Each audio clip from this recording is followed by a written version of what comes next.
For a limited time, $1 gets you full access to all the automotive industry news and content CBTNews.com has to offer. CBT News. Subscribe today.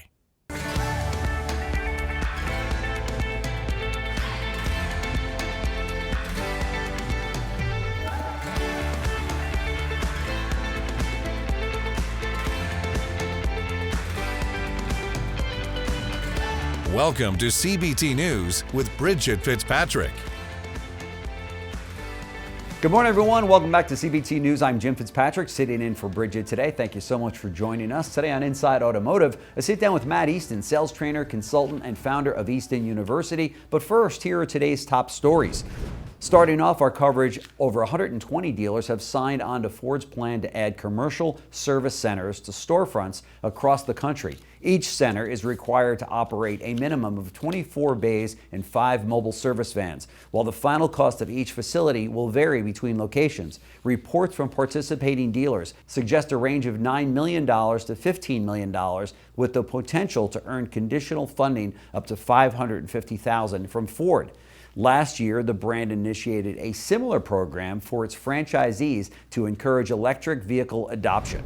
A new report from Kelley Blue Book reveals that new vehicle transaction prices decreased by 1.4% in February, while incentives rose 3% month over month. The average car transaction now costs $48,763, $705 lower than January, but up $2,466 from the same period last year. OEM to dealer incentives have risen to the highest point in almost a year, reaching an average of $1,474. The study also notes that EV prices dropped more than $1,000 on average, the third consecutive month of decreases. Up next, following a series of unexpected price cuts and mixed reviews over the automaker's annual investor day, a Wall Street analyst has downgraded Tesla's stock rating to hold. The report, published by investment bank Berenberg, reasoned that the brand has little room for error due to increased competition in the EV space and high interest rates, increasing the risk to investors with above-market expectations. The analyst also predicted that Tesla will take much longer to introduce a budget-friendly model to its lineup than expected, dashing shareholder hopes that the company would soon break into a wider segment after losing market share to legacy automakers. And last but not least, new data from Ford suggests that F-150 Lightnings are being used for heavy-duty work more than the traditional ICE-equipped version. Speaking to the Detroit Free Press, the brand explained that on average, owners of the electric pickup spend more time using the vehicle for home projects, hauling, and camping than traditional F-150 drivers. Ford also noted that a majority of Lightning consumers did not own a truck prior to their purchase, while the complete opposite was true for the truck's gas-powered counterpart. Don't go anywhere. Coming up is Matt Easton, sales trainer, consultant, and founder of Easton University. We'll be right back. Delivering the news dealers count on for 10 years. Subscribe today and join thousands of other automotive professionals. CBT News, 10 years strong. To better understand prospective buyers, you have to ask the right questions. Matt Easton, sales trainer, consultant, and founder of Easton University, says there is power in asking your buyer questions about the consequences of not taking action. Matt joins us to tell us more. Check it out. Matt, thank you so much for joining us on the show. Very much appreciate your time. Jim, thanks for having me. You keep inviting me back. I'll keep coming. If we can, at the risk of embarrassing myself, I would like to start our topic off today by sharing a personal story. Go right ahead. Because I'm not too embarrassed enough to admit when I was wrong. But Okay. this is exactly what we're talking about. Okay. So I have an amazing, intelligent, beautiful daughter. She's 19 years old. We live in Colorado. She's presidential scholar at Loyola Marymount University in California. Wow. She's got a car that we bought her, a really cool little SUV.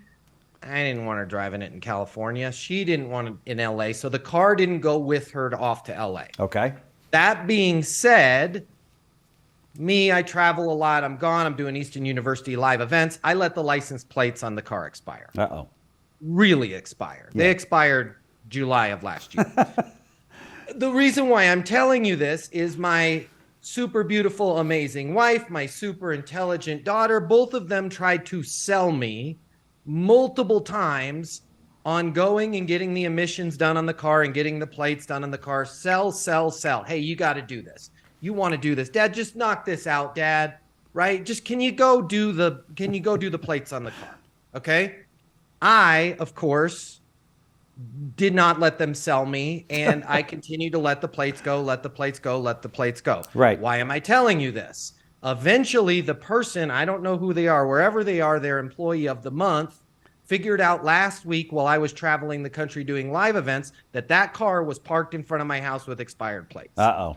So when I got home, this car that was once black appeared to be yellow by the amount of, I think every 10 minutes, just came by and put a $100 ticket for expired plates on the car. Oh my gosh. Yeah. Why am I telling you this? I am telling you this, one, because I had to pay $800+ worth of tickets, and I went and got the license plates. But I'm telling you this also, as salespeople, it's important for us to realize that some of the time we have to stop selling and talk about what are the consequences of not doing something. What if my daughter had said something like this? I get it, Dad, that, it's kind of a pain in the butt to get the plates, but what happens when whoever gives the tickets figures out that car's there, right? Do you really want to be paying for tickets? Or what happens if,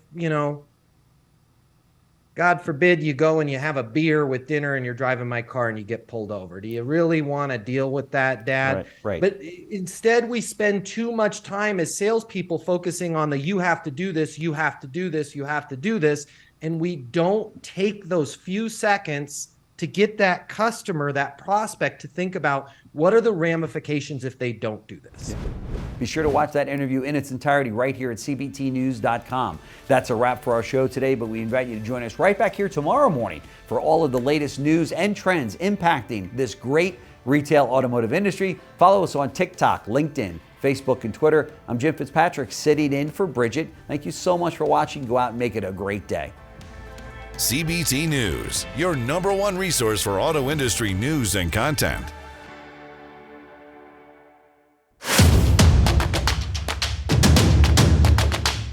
Join the #1 most watched newscast in the automotive industry. CBT News. Subscribe today.